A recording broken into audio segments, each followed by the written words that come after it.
Mutton சுக்கா செய்ய போகிறோம். சுக்கா செய்ய போகிறோம். இப்போ 1.5 கிலோ அளவுக்கு மட்டனை நாங்கள் எடுத்து கழுவி க்ளீன் பண்ணி வச்சுக்கிறோம். இதுக்கு நம்ம ஃபஸ்ட்டு ஒரு மசாலா ரெடி பண்ணிக்கலாம். இப்போ நான் போகிறோங்க, மிளகு, ஜாதி பச்சரி, சோம்பு, சீரகம், பிரிஞ்சி இலை, கிராம்பு, ஏலக்காய், ஒரு அன்னாச்சி பூவு, பட்டை, தனியா நம்ம சேர்த்துக்கிறோம். இப்போ நம்ம இதை பொன்னிறமாக வறுத்துக்கலாம்.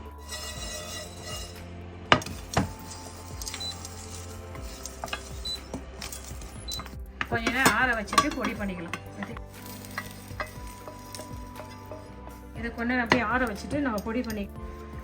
இதில் 2 பட்டை போடுவோம், 2 ஏலக்காய் போட்டுக்கலாம், சோம்பு போட்டுக்கலாம், கிராம்பு 2 போட்டுக்கலாம், சீரகம் போட்டுக்கலாம். நம்ம வேறு பொடியை நறுக்கி வச்சு வெங்காயத்தை ஆட் பண்ணுறோம்.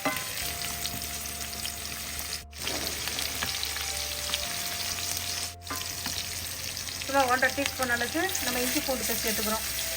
1.5 டீஸ்பூன்.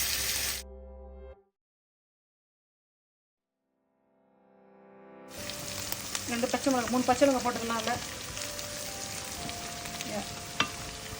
தக்காளி பழத்தை போட்டுக்கலாம். இப்படி சேர்த்து தக்காளி பழம் போட்டுக்கலாம். தக்காளி வெங்காயம் சீக்கிரம் வதங்கிறதுக்கு கொஞ்சம் உப்பு போட்டு வதங்க சீக்கிரம் வதங்கிடும். இப்போ கருவேப்பிலை போட்டுக்கலாம். தூள் ஒரு 2 ஸ்பூன் போடுறேன். மிளகாய் தூள் 1 ஸ்பூன் போடுறேன். இப்படி வச்சுருந்தா கறியை நான் சேர்க்குறேன், மட்டனை சேர்க்குறேன்.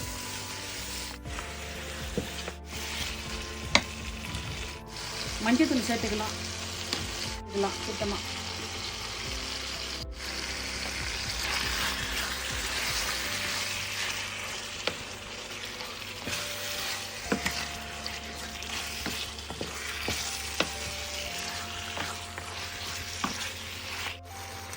இதில் கொஞ்சமாக தண்ணி போதும். தண்ணி அவ்வளோதான். தண்ணி கொஞ்சமாக ஊற்றி இதை அப்படியே நம்ம மூடி போட்டு வேக வைக்கலாம். தண்ணி நிறைய ஊற்ற தேவையில்ல, ஏன்னா நம்மளுக்கு கறியிலே நிறைய தண்ணி விடும். அதனால் நான் தண்ணி ஊற்றல. தண்ணி சும்மா ஒரு 100 மில்லி தண்ணி ஊற்றிக்கிறேன். மசாலாலே வேகட்டும், அது வந்து நல்லா டேஸ்ட்டாக இருக்கும்.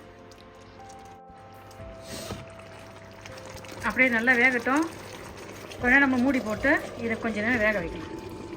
ஒரு 10 நிமிஷம் வேகட்டும். அப்படியே போது மிதமான சூட்டில் ஒரு 10 நிமிஷம் வேகட்டும். இப்போ நம்ம வறுத்த வச்சுட்டா பொடி பண்ணி எடுத்துட்டு போட்டுக்கணும். இதில் பாருங்கள் நான் என்ன சேர்க்குறேன்னு. இதில் நம்ம 2 டேபிள் ஸ்பூன் தேங்காய் போடுறோம். 2 டேபிள் ஸ்பூன் தேங்காய் போடுறோம். ஒரு கைப்பிடி முந்திரி போடுறோம். ஒரு கைப்பிடி அளவுக்கு முந்திரி போட்டு இதை நம்ம தூள் பண்ணி பொடி பண்ணி எடுத்து வந்துடலாம்.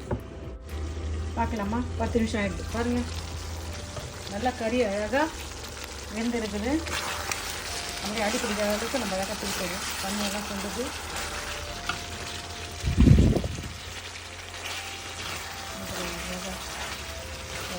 தண்ணி அதிகம் வைக்கக்கூடாது, ஏன்னா கறியிலே தண்ணி விடும்.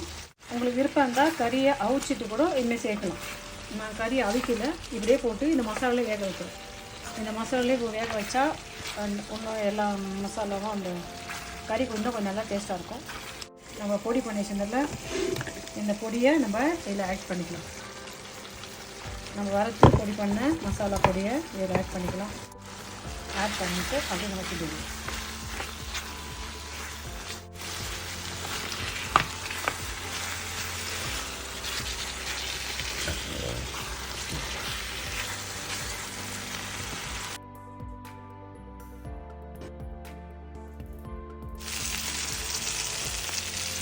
என்ன அழகான சூப்பரான சுவையான மட்டன் சுக்கா ரெடி ஆகிதான் இருக்குது.